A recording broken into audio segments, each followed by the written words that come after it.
480 BC. The pass of Thermopylae trembles under the boots of 2 million Persian soldiers. In the history, Leonidas falls, the 300 perish, and Athens is reduced to ashes. But forget that history.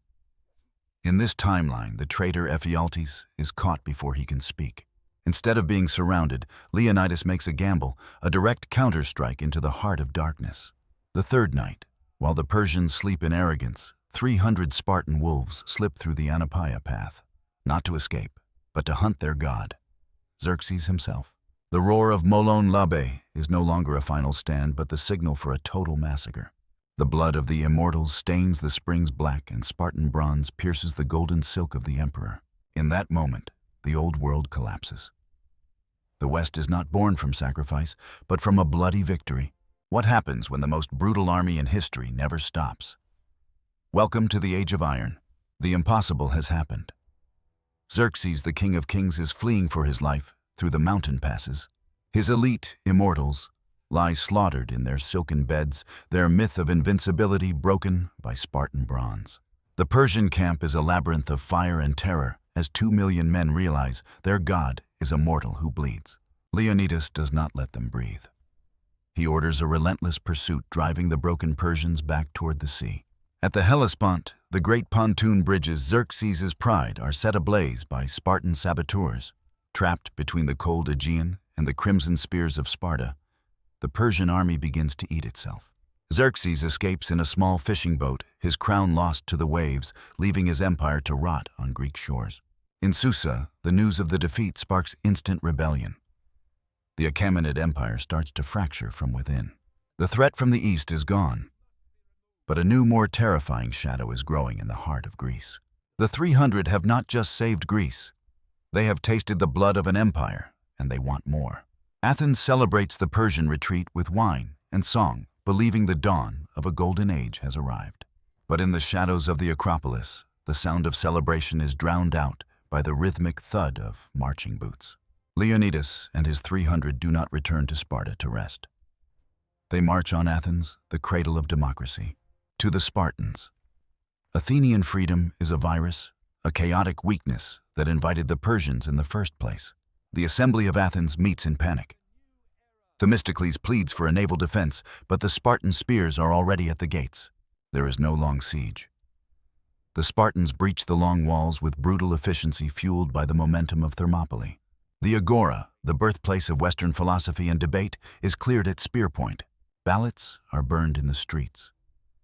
The rule of the people is replaced by the rule of the strong.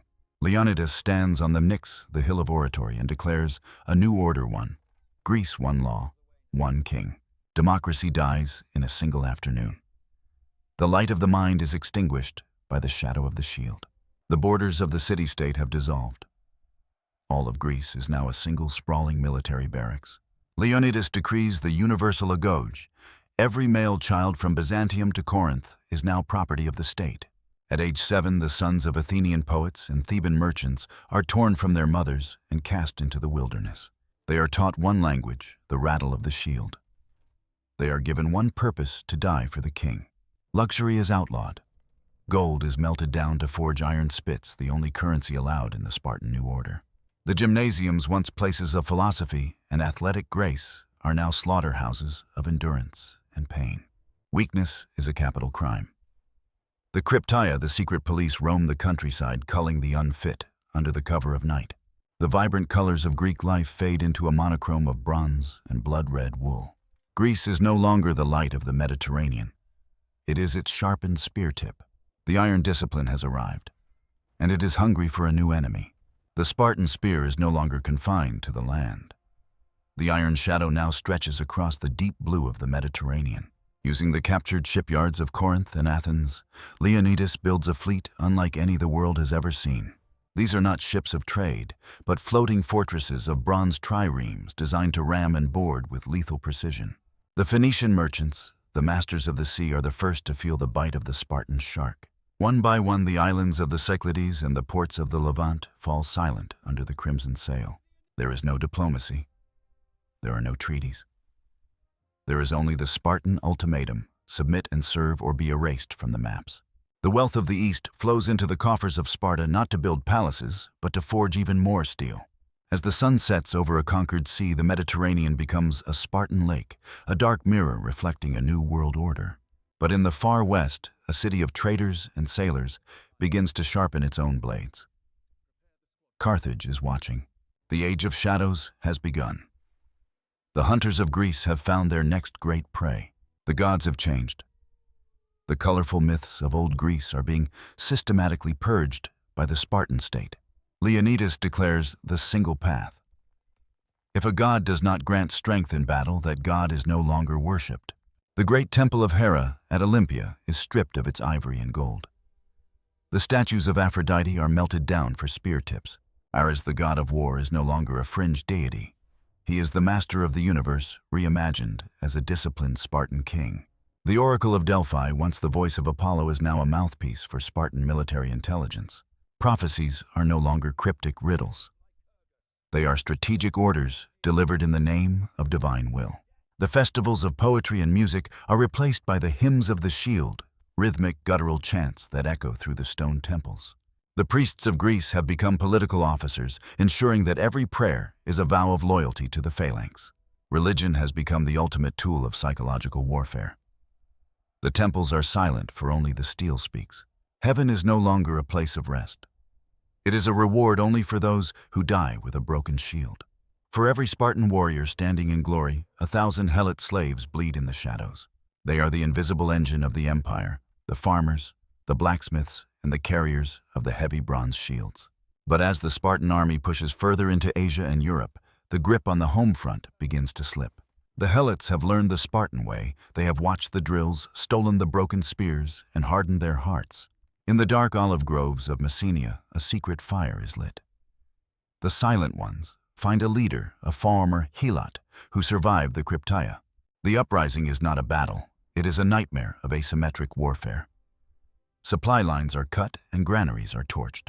For the first time since Thermopylae, the Spartan elite feel a cold, unfamiliar sensation, fear of their own servants. Leonidas is forced to turn his invincible phalanx backward, marching not against a king, but against his own shadow. The iron discipline meets the rage of the broken. The fields of Greece run red with the blood of those who feed it. The empire is magnificent on the outside, but inside the iron is beginning to rust from the salt of slave tears.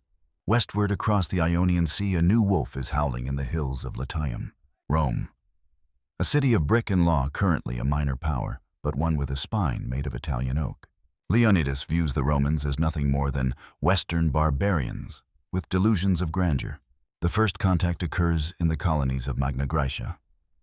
A Spartan diplomat is insulted. A Roman consul refuses to kneel. The Spartan phalanx, the invincible wall of bronze, lands on the shores of Tarentum. The Romans do not flee. They meet the gods of war with their strange rectangular shields and short stabbing blades.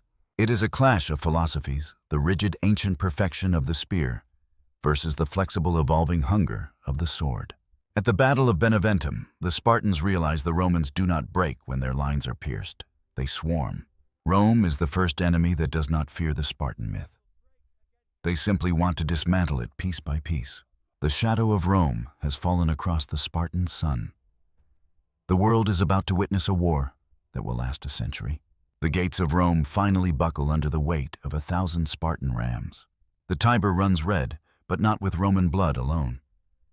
For every Roman citizen fallen, a Spartan peer lies silent. Leonidas stands in the ruins of the Roman Senate, realizing the bitter truth. Rome does not surrender, it only dies. The Romans fought for every inch of brick, turning the eternal city into a tomb for Sparta's finest youth. The 300 are now a myth of the past. The current Spartan generation is bleeding out in the Italian mud. To hold Italy, Sparta must dilute its bloodline, allowing inferior Greeks and even foreigners into the phalanx. The purity of the agoge is sacrificed for the sake of numbers. The iron discipline begins to soften. Carthage watches from the south, seeing the Spartan lion limping exhausted by its own conquest. Leonidas looks at his reflection in a Roman fountain. He is no longer a liberator or a king, but a weary jailer. A Pyrrhic victory has been won. Sparta owns the world, but it has lost its soul in the process. Leonidas is no longer the lion of Thermopylae. He is a ghost haunting a palace built of stolen Roman marble. The scars on his body are a map of a world he conquered, but his mind is a labyrinth of the friends he buried. In the heart of Sparta, the elders whisper. They see a king who has become too Athenian in his power, too Roman in his ambition. The Agoge produced warriors, but Leonidas produced an empire. And Sparta was never meant to be an empire. On a cold autumn night, the king who could not be killed by millions of Persians sits alone by a dying fire. He calls for his shield, the one that blocked the arrows of Xerxes, but his arm, once made of iron, now trembles. There is no glorious battle, no last stand. Only the silence of a heart that has carried the weight of Greece for too long. As Leonidas takes his final breath, the unified Greece he forged begins to scream in the dark. Without the wolf to lead them, the pack begins to turn on itself. The Spartan world order is headless. The king is dead. And with him, the dream of a disciplined world begins to bleed. The lion is dead, and the wolves are at each other's throats. The funeral of Leonidas is the last time Greece is whole. 4 general survivors of the original 300 claim the right to the crimson cloak. They do not share power, they carve it. General Pausanias takes the east, ruling from the ruins of Susa. General August takes the north, the iron fist of the Balkans. General Archidamus holds the Italian colonies, while the young Prince Pleistoanax clings to the throne of Sparta itself. The Agoge is no longer a school for warriors. It is a factory for rival factions, brother killing brother in the pits. The phalanx, once an unbreakable wall against the world, is now split. Bronze clashes against bronze in a mirror image of death. The conquered cities of Athens and Rome see their chance. They fuel the civil war with gold, watching their masters bleed. Trade stops. The Spartan lake becomes a graveyard of sunken triremes, their red sails torn by the wind of betrayal. Discipline is replaced by desperation. The Spartan Empire is a giant with 4 heads, all biting the same body. The map is redrawn in the blood of the elite. The war of the successors has begun. While Spartan generals bicker over the ruins of Rome and Susa, the northern frontier has fallen silent. The Danube is no longer a border. It is a bridge. The Germanic tribes are moving south, driven by a winter that never ends. They are the Cimbri, the Teutons, and the Suebi warriors who do not fight for glory, but for survival. They encounter the Spartan outposts, starved, abandoned, and forgotten by the warring successors. The Iron Discipline faces a new terror, the Berserker Rage. Giants in furs who do not fear the phalanx. The Spartans find their rigid formations useless in the dense fog-choked forests of the north. Villages are swallowed by the forest. The red cloaks of the border guards are found hanging from sacred oaks. General Agis, ruling from the Balkans, sends a plea for help to his rivals. His messengers return with nothing but cold steel. The north is rising, and it brings a darkness that Spartan bronze was never forged to withstand. The frost is coming for the sun. The first great breach in the Spartan world order has begun. Deep in the spice-scented halls of Carthage, the Council of 30 Punic lords makes a silent vow. For decades, they paid tribute in gold and blood to the Spartan wolf. Now they pay in fire. Carthage has spent a generation building a secret navy, monstrous quinqueremes, faster and heavier than anything in the Greek fleet. The Spartan lake is no longer safe. Carthaginian privateers strike without warning, burning the grain ships that feed the phalanx. Hamilcar, a tactical genius who studied Leonidas's own maneuvers, leads the assault on the Spartan ports of Sicily. He does not fight with Spartan honor. He fights with Carthaginian gold, buying the loyalty of Spartan mercenaries. The Spartan naval bases at Syracuse and Tarentum are reduced to ash in a single night of chemical fire and iron rams. Hunger begins to do what the Persians could not. It weakens the Spartan arm and hollows out the Spartan stomach. The Mediterranean is no longer a bridge for the empire. It is a moat that isolates the warring successors. The Carthaginian revenge is cold, calculated, and absolute. The sun is setting on the age of bronze. For a century, the academy was an armory, and the Lyceum was a barracks. But ideas do not die. They only wait. As the Spartan overseers leave for the frontiers, the hidden printing presses of Athens begin to hum in the dark.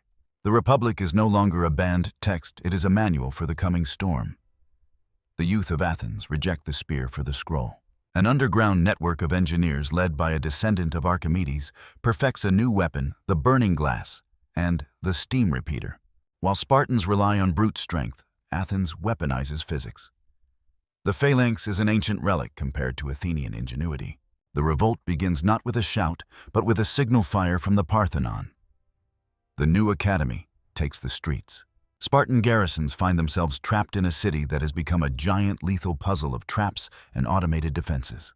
Athens reaches out to the Helots, and the Romans offering not a new king, but a league of free cities. The blue banner of the owl rises again, casting a shadow over the blood-red lambda. The mind has caught up to the sword. The resurrection of Athens has begun, and the world will never be silent again. The world is screaming. The north is a wall of frost, and the south is a sea of Punic fire. Prince Pleistoanax, the last blood of Leonidas in Sparta, sends a desperate signal to the Athenian resurrection. Forgive the spear, the message reads, or we all perish under the axe. In the ruins of the Roman Forum, Spartan generals and Roman senators meet in a circle of iron and grief. The coalition of iron and mind is born. A fragile, bleeding alliance between the conqueror and the conquered.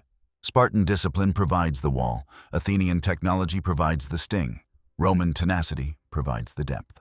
They gather at the gates of Hercules, preparing for a counter-strike that defies every law of ancient warfare. But trust is a ghost. Every Spartan sleeps with a dagger, and every Athenian keeps a secret code. They are no longer fighting for a king or a city. They are fighting for the survival of the West itself. The lion, the owl, and the wolf march together. The forced alliance turns its gaze toward the horizon. The plains of Pannonia are a carpet of frost and steel. Two worlds have come to die in a single day. The Germanic tribes, 1,000,000 strong, scream a challenge to the gods. Behind them, Carthaginian elephants loom like mountains. Spartan general Pleistoanax draws his cyphus. Beside him, Roman consuls lock shields and Athenian engineers prime their mirrors. As the first line of the alliance steps forward, the moon begins its slow, cold dance across the face of the sun. Midday turns to midnight. The battle of the eclipse begins in a world stripped of color and light. The Germanic berserkers charge into the dark, but they meet a wall they cannot see. The Athenian phosphorus flares. Blinded by artificial suns, the northern giants stumble into the Roman maniples and the Spartan spears. For 3 hours, the only light is the spark of steel on bronze and the rhythmic fire of Athenian steam engines. The Carthaginian elephants panicked by the darkness, and the strange noises turn back, trampling their own masters. When the sun finally returns, it reveals a landscape of absolute carnage. The alliance stands alone. The fire has burned out. The map of the world is no longer a patchwork of warring tribes, but a single iron-bound reality. In the center of the Mediterranean, a new capital rises. New Sparta, built with Athenian geometry and Roman concrete. It is called the Iron Republic. There is no king. There is only the Strategos Council, elected by those who serve the state. The agoge has evolved. It is no longer just for soldiers, but for doctors, architects, and governors. Every citizen is a gear in a massive clockwork civilization. Poverty is abolished, but so is dissent. The Roman lex law provides the skeleton, the Spartan ethos duty provides the muscle, and the Athenian logos, reason, provides the sight. The Great Library of Alexandria is the Republic's heart, where the secrets of steam and steel are guarded by the guardians of the mind. On the horizon, the first steam-powered ships begin to puff black smoke into the clear blue sky. The industrial age has arrived 1,000 years early. Leonidas is remembered not as a man, but as a myth, the spark that burned down a corrupt world to forge a perfect one. The screen fades to a world map of the Iron Republic, stretching from the Pillars of Hercules to the Indus River.